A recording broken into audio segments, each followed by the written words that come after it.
Yep, okay, cool. So what we got here is we're going to change out a Dunlop MX3S F front for a new Michelin Starcross 6 medium soft. I'm excited about that. Got all my basic tools over here on this grocery sack. So the gist of the video is how to change a tire without a tire changing stand, like in the field, like if you were out riding somewhere and you had your tools in your truck, but that was all you had was your tools. So what I've got here is a beach towel. You know, I usually sweat a lot when I ride anyway, and I have some sort of towel with me, but even if I didn't have a towel, I would take my jersey off and lay it down in the grass so that I didn't get dirt and grass in my bearings. I'd rather get a stain on my jersey rather than grass in my bearings. And then the other tip that really makes it handy is I picked a hill that has a pretty decent angle here in my yard so that the wheel is elevated just a little bit. It's higher than my feet, you know, it's at my ankles, and that helps me to where you can leverage yourself over the tire. I've already got the cord taken out of it and the nut taken off, and the rim lock is loose. So it's time to break it down off the bead. Fronts usually give up real easy. They come off the bead nicely all the way around. And we're gonna flip it over, same thing, until it's busted all the way down, all the way around. That's nice and loose. And then I'm gonna put the rim lock at about 3 o'clock, 2:30, 3 o'clock.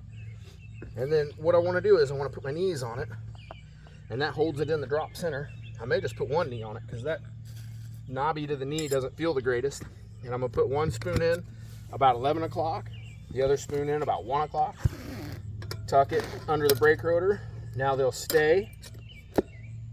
And I just need the one to work the rest of the way around. The other thing is I would wear my riding gloves. I don't have gloves on right now.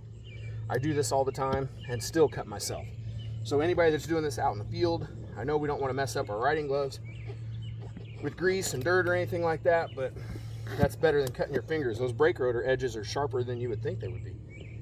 They are cut with precision equipment. So we're just going to work all the way around. 4-leaf clover.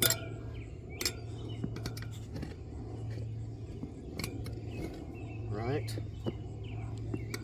Just keep going around all the way off. Same thing, other side. I got it about 2 or 3 o'clock.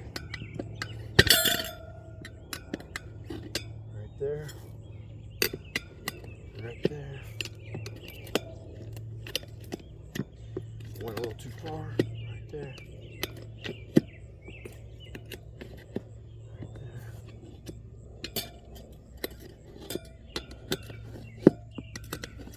Okay, now what I'm going to do is, when I get to this bottom here, I'm going to go all the way down to the ground. Really push the wheel inside the tire there till I can get my hand in there. Then I know I can just grab it by a spoke, bend it over, kind of wiggle it a little, and that just pops out of there. Now we've got new tires and tubes already prepped up over here. We put baby powder in the tube and in the tire, and then put just enough air in it where it takes its shape, but it's not pushing out on the tire. And it'll hold itself in there really nicely. I'm gonna fix my stand here, my makeshift workbench. Set that down there. Now right now I'm gonna put the valve core right at my 6 o'clock. And that's the first thing I'm gonna put in is that. So I know with the rotor on bottom, the bike theoretically would be rolling this direction to my right. So I'm gonna search for an arrow because it's a directional tire. Here's an arrow right here. So if I put it right here, I know that this is the way that I wanna put it on. So the first side we're gonna lube up is the other side. Okay. Since it's hot out today, sun's shining and stuff, I'm kind of burning up. Matter of fact, I'm going to put a good amount on here and leave a good layer and make it easy on myself.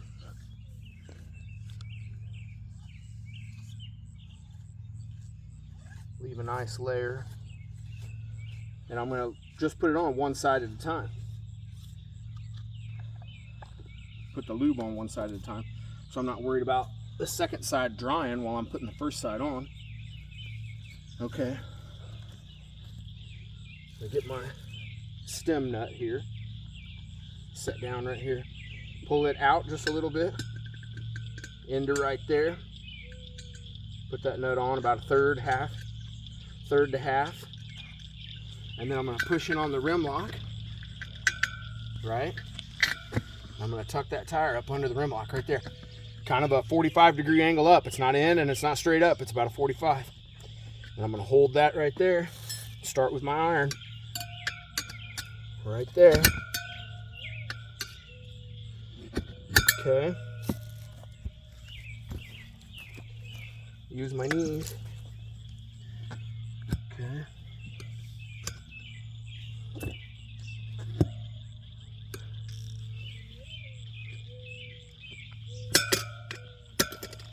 So I'm taking too big of a bite right there.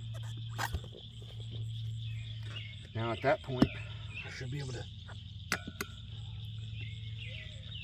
little bit smaller bite.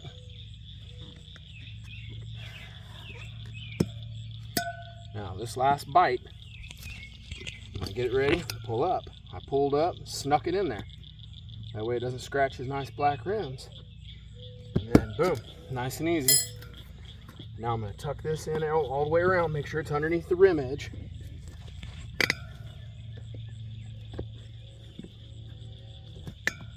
Right there. And now while I've got it here, make sure I'm on the right side of the rim lock and that. So give that a little bit of work. Here, let me do that this way. Give this a little bit of work, you know it's freed up, and move that around. That's moving, but not a whole lot. Okay, back down. Now I'm going to leave rim lock at about 2 o'clock this time. 2 to 3 o'clock will be right. And then again, I'm going to use plenty, make it easier on myself. Leave a nice millimeter thick layer. I don't have a bead buddy right now. I didn't get it out. So I'm going to have to start off and leave a tire iron in there to act like a bead buddy to hold it down. Okay, put my knee here.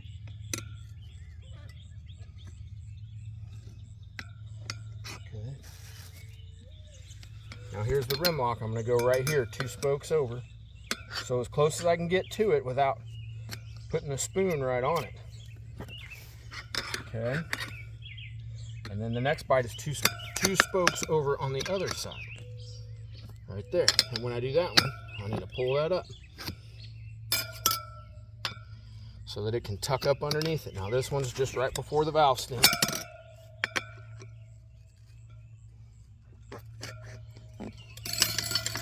Oh man, it's unworking itself, isn't it?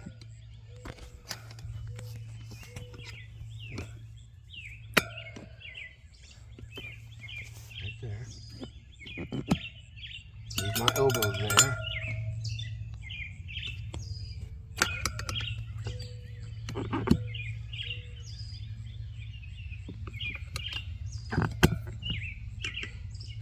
So I'm holding this third one with my elbow while I'm working on around backwards, counterclockwise.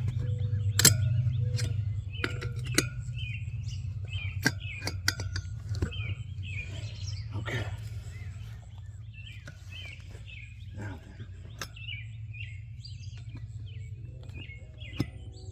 Just going to take my time. Try to keep that from happening.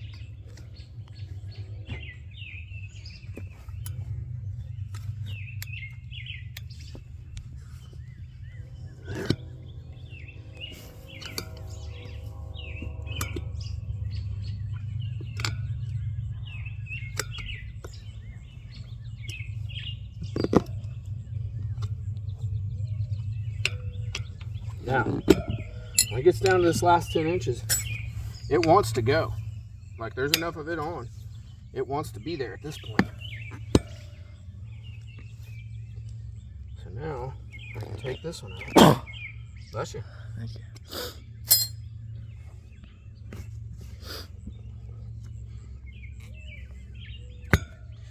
Right there, just like that. I'm gonna run that nut down just a little bit farther. And that's it, we're putting air in.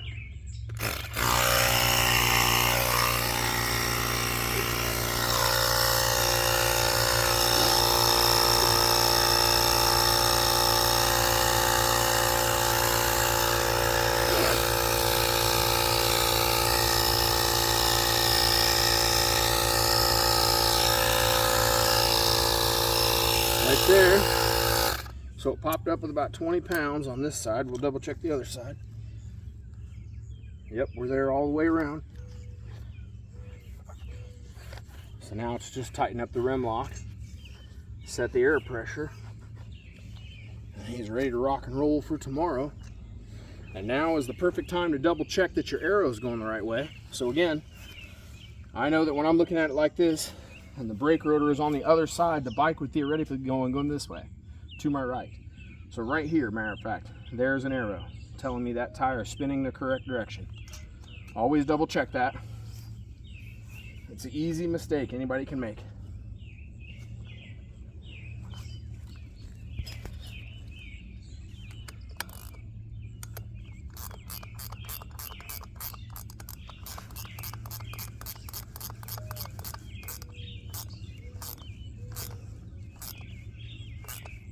Okay.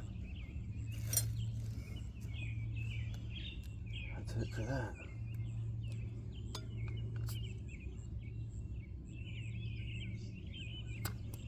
Yeah, pretty good right there. Okay, you're set. Thanks for watching.